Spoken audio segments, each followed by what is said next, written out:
یہ Washington D C کا ٹائیڈل بیسن ہے۔ عام دنوں میں بھی یہ ایک مقبول سیاحتی مقام تصور کیا جاتا ہے، لیکن ہر سال موسم بہار میں چیری کے ان درختوں کی وجہ سے اس کی اہمیت اور بھی بڑھ جاتی ہے۔ ڈی سی میں ہر سال موسم بہار کی آمد پر چیری بلاسم فیسٹیول منایا جاتا ہے۔ اس کی تاریخ کچھ یوں ہے کہ سن 1912 میں جاپان نے امریکہ کو تقریباً 3000 چیری کے پیڑ بھیجے، جو دونوں ممالک کے درمیان دوستی کی نشانی ہے۔ کووڈ-19 سے پہلے ڈی سی کے چیری بلاسم فیسٹیول کو دیکھنے کے لیے امریکہ کی مختلف ریاستوں کے علاوہ دنیا بھر سے تقریباً 15 لاکھ سیاح یہاں آیا کرتے تھے۔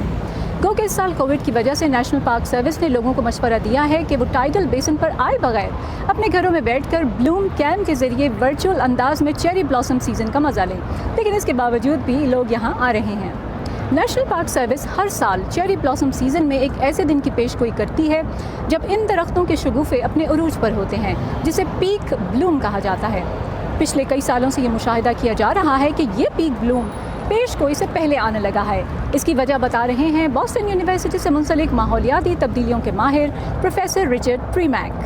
چیری کے پیڑ درجہ حرارت کے حوالے سے بہت حساس ہوتے ہیں، اس لیے یہ موسمیاتی تبدیلی کا انتہائی عمدہ مظہر ہیں۔ درجہ حرارت میں اضافے کی وجہ سے واشنگٹن ڈی سی میں بھی چیری بلاسم فیسٹیول وقت سے پہلے آ رہا ہے۔ جاپان کے شہر کیوٹو میں بھی 19ویں صدی سے اس تبدیلی کو ریکارڈ کیا جا رہا ہے، جہاں 1200 سال میں ان شگوفوں پر بہت ہی جلد بہار آئی ہے۔ نیشنل پارک سروس کے کلائمیٹ چینج رسپانس کے مطابق 1946 سے یہاں واشنگٹن ڈی سی کے درجہ حرارت میں ہر 100 سال میں اوسطاً 1.6 ڈگری سینٹی گریڈ کا اضافہ ہو رہا ہے، جو عالمی سطح سے 2 گنا زیادہ ہے، اور اس کا اثر چیری کے ان درختوں پر بھی نظر آتا ہے۔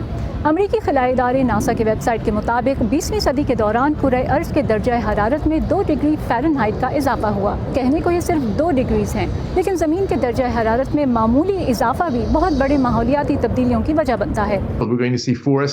ہم شدید گرمی کی وجہ سے جنگلات کو ختم ہوتا دیکھیں گے یا حشرات الارض ان پر حملہ کر دیں گے۔ سمندر کی سطح بلند ہونے سے واشنگٹن، نیو یارک، بوسٹن اور میامی جیسے ساحلی شہروں میں سیلاب آئیں گے۔ اس کے انتہائی سنگین نتائج سامنے آئیں گے۔ گرمی کی لہر اور خشک سالی کی وجہ سے کئی ممالک میں زراعت متاثر ہوگی، خاص طور سے جنوبی مشرقی ایشیا، افریقہ اور برازیل میں۔ تاہم یہ تمام تبدیلیاں بتدریج آئیں گی، اس لیے ہمارے پاس اس کا حل نکالنے، انہیں بدتر ہونے سے بچانے کا امکان موجود ہے۔ انسان ہر صورتحال میں خود کو ڈھالنے کی اہلیت رکھتا ہے۔ مجھے امید ہے کہ جب اس کے نتائج بہت کھل کر اور زیادہ سنگین شکل میں سامنے آنے لگیں گے تو حکومتیں گرین ہاؤس گیس کے اخراج پر کنٹرول کے اقدامات کریں گی۔ ماحولیات کے ماہر کہتے ہیں کہ آنے والی نسلوں کے لیے اس زمین کو رہنے کے قابل بنائے رکھنا اسی صورت میں ممکن ہے کہ موجودہ دور کے انسان اپنی عادات کو زیادہ ماحول دوست بنائیں، تاکہ آنے والی نسلیں بھی اس خوبصورت چیری بلاسم سیزن سے اسی طرح لطف اندوز ہو سکیں جیسے ہم ہو رہے ہیں۔